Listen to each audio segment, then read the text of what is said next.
Whoa. That pop, dude. I live for the pop. Okay.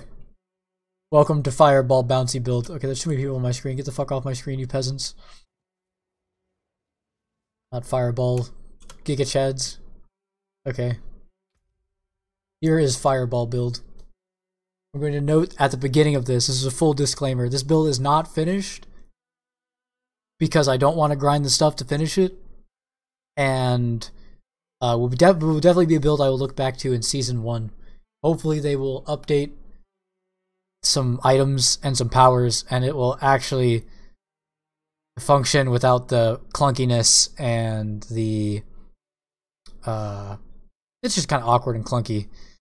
But it does have some really cool... it's a really cool concept, and it has really cool effect. A really cool like visual effect on the screen of just fire everywhere when things do work. So anyway, the items that make this build, or that made me want to make this build, are Staff of Endless Rage, which is a unique where every third cast of Fireball shoots the 2 additional projectiles, and then Gloves of the Illuminator, which makes Fireball now bounce instead of just flying in a straight line, but it has this minus 65% less damage modifier, which is really, really cringe. But it does make it do this bouncing, and then every third makes it bounce like that. But anyway, we're running Raiment for our other unique, for notable items. Pants, we're just running a big stat stick of defenses pants with Unstoppable and Ice Armor to make it a little less clunky. We're running boots with double +4 to the defensive skills and mana cost. And then Exploiters, because I think just Exploiters is like the best possible affix you could put on boots. And then Lucky Hit Chance aspect on a helmet with just, again, cooldown, life, mana. It's just a bunch of stats we like. And then we've got an amulet with mana cost reduction, cooldown, and defense skills. The defense skills could be an offensive passive upgrade. You really don't need the defensive skills for this build, but this is just an overall good amulet for Sorc. And then we've got the barrier damage modifier, barrier damage multiplier. And then for a ring, we've just got, you know, the 3 good stats and resource generation with damage to immobilized, stunned, or frozen. And then we've got another ring with the 3 good damage modifiers. And it would be, we would have put we have a better ring, but we don't have a better aspect, so we didn't want to have to roll a rare ring. So we just got damage to frozen enemies, which we do still freeze sometimes, so that's okay.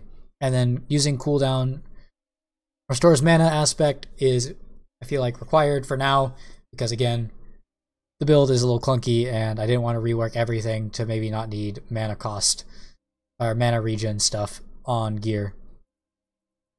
That sums up the gear. And then for the skill tree, it looks a bit something like this. I'll just scroll down it. The notable things are we have a lot of levels in Frost Nova and Teleport.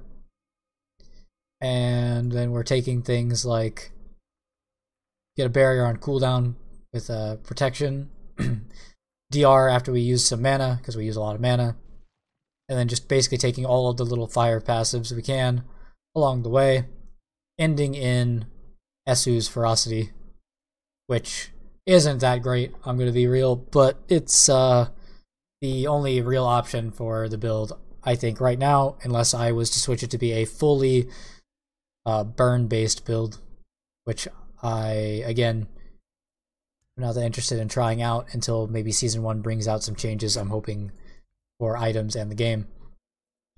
And then for the Paragon board, oh god, this is a nightmare.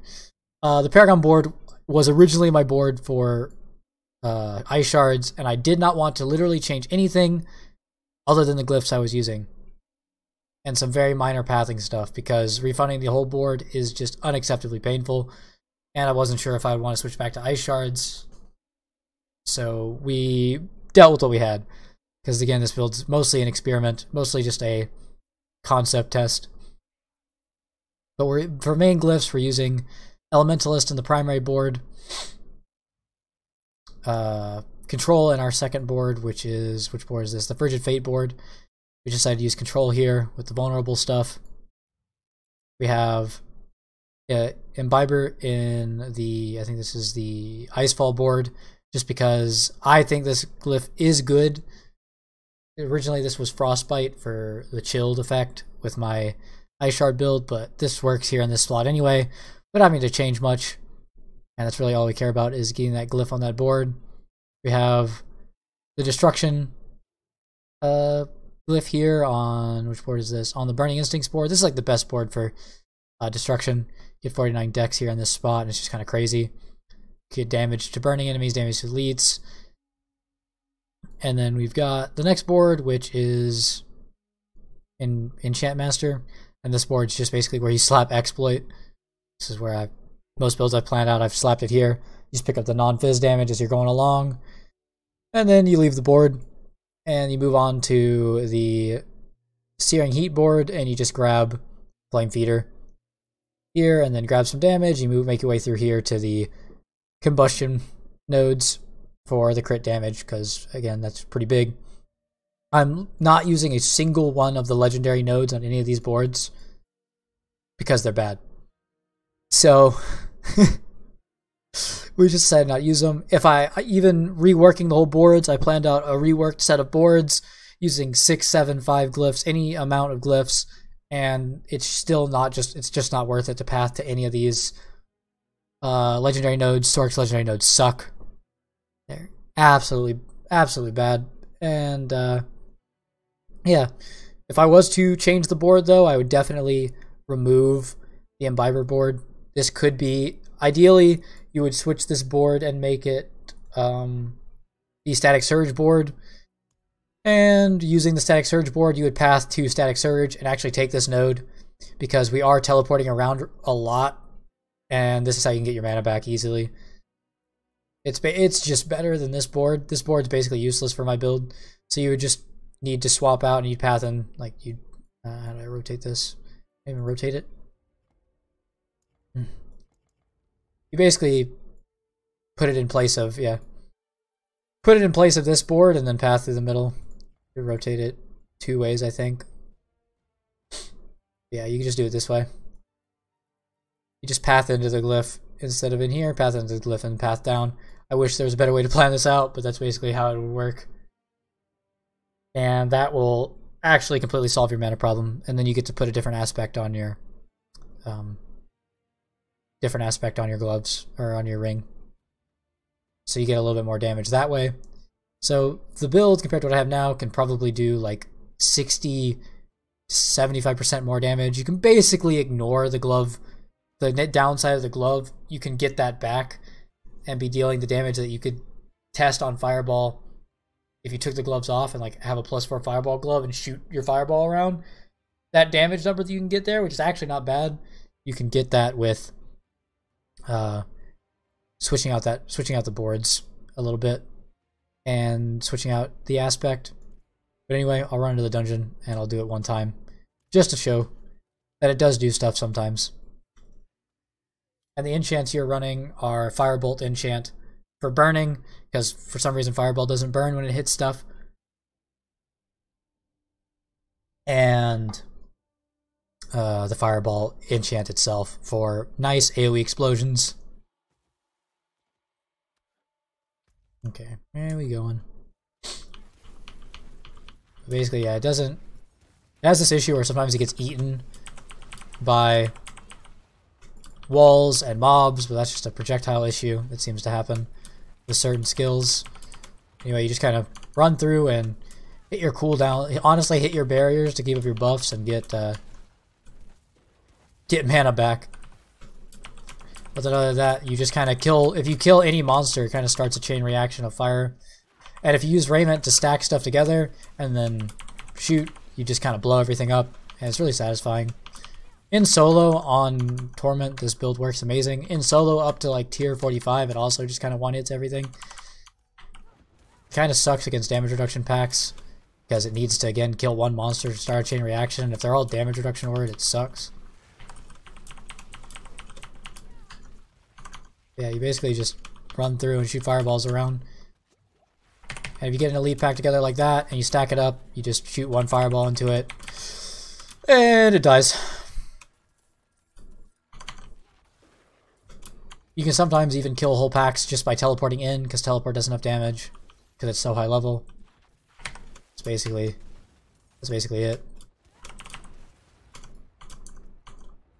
I'll run around through more of this and find more. Yeah, basically you just kill one monster and it blows up everything.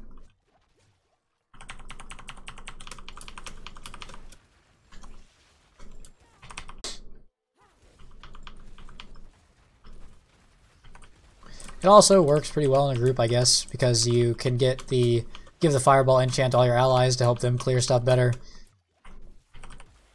It needs, again, it would need damage adjustments and a little bit better setup on Paragon board to really scale into 4-player Nightmare.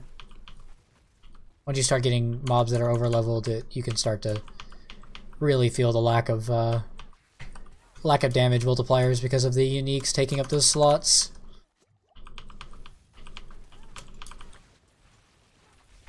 I really hope they rework this build for season 1, or at least the gloves to give actual damage instead of nerfing my damage. Okay, that's the end of the one I'm showcasing. We'll cut that earlier, I'm sure. But that's my fireball build. Boom. Is everybody impressed by my amazing theory crafting skills? I hope they are. Making something different than ice shards.